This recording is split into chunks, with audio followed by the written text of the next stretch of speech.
Shannon Bream ran a rapid-fire round with the national co-chair of the Democratic Socialists of America and got a look at exactly where the group stands. Take a listen to this.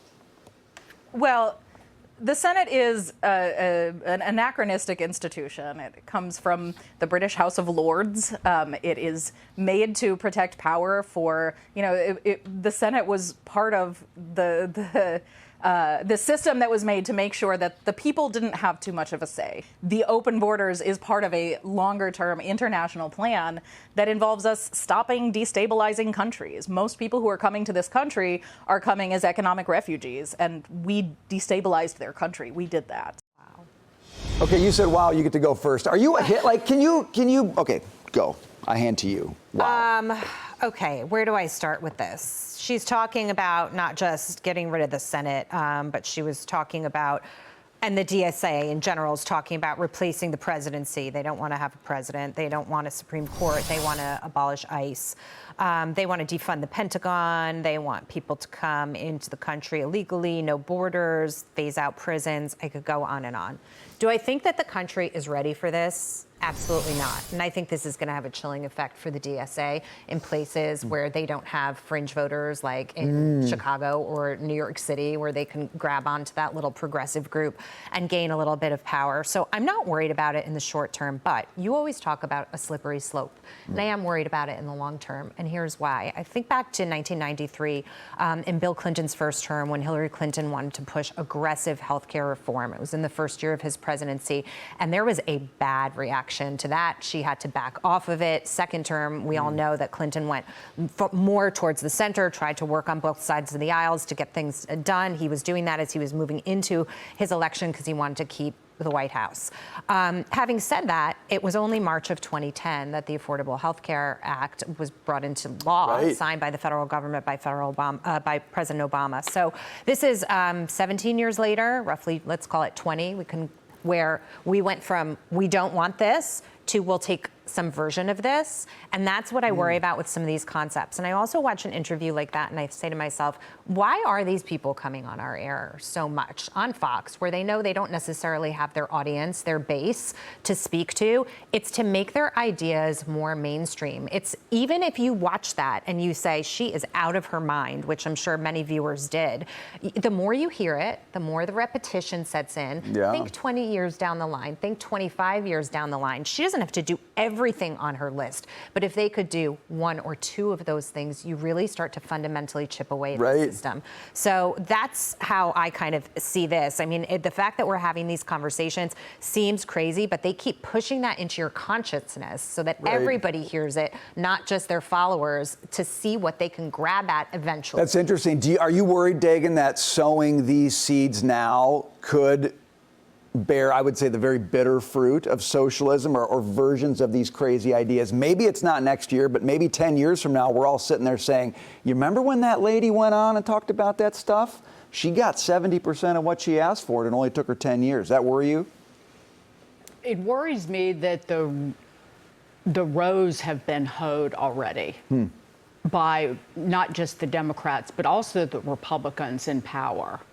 Because if you look at, because you talk about Obamacare, well, the feeling among young people in particular in this country is that Obamacare doesn't go far enough because it's just an expansion of the existing health insurance system, that it's not socialized health insurance, which is what Medicare is.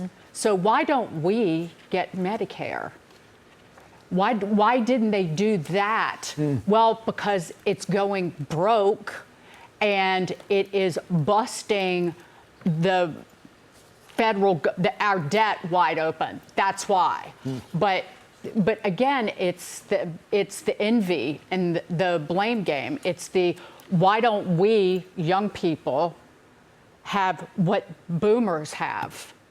And so I just point to a couple of statistics, like some of the ideas in the Democrat Socialist agenda or platform are, abolish prisons, but have government take over large corporations.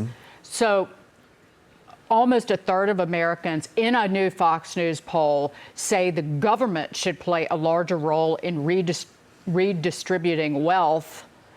And then almost 2/3 of respondents said the political system is rigged to help the wealthy.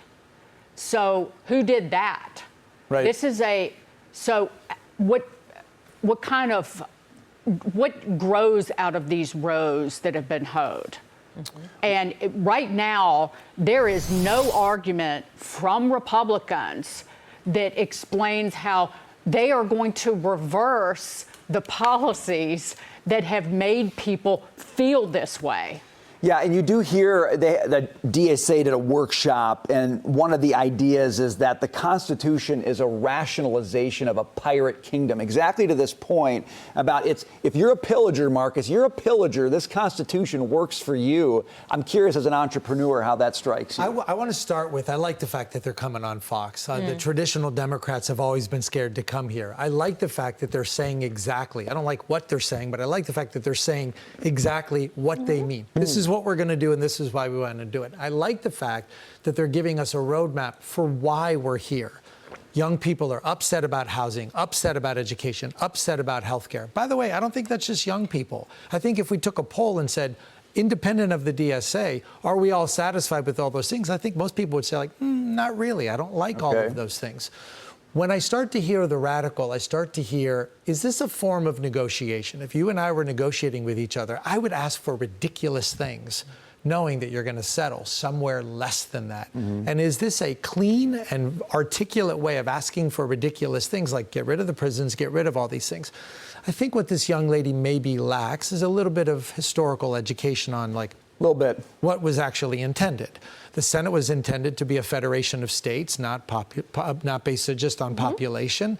And I think if they could just get themselves a little more educated on some of the facts and how the Constitution was built and what the founders meant, it may help. Yeah, it's not Christmas yet, but I would just say maybe this year for Christmas, I'm going to buy you a copy of the Federalist Papers and everybody I know, because it's so instructive. I am just going to say I am very worried about the young generation. I agree with you. It's not just the young, it's older, but 2 points quickly. 2023, 2024, I was sitting in constitutional law. And a young woman raised her hand and said, I don't like the Constitution. I like governments where you can just overthrow them when you disagree with them. And I think she referenced Syria, where she said, isn't it nice that if you don't like them, you can just overthrow them, you can have a coup. Then we wouldn't be trapped under this system. That was 3 years ago. No one challenged her in that classroom. I was like, I think a little shocked. But Brian, that is what people are thinking. I agree. You got to put that out there. Yeah, well, the education system has talk about rowing hose and the soil prepared. That was back when you'd get kicked out of the school, the law school, if you spoke up, because you would be hurting her with your words. There you go.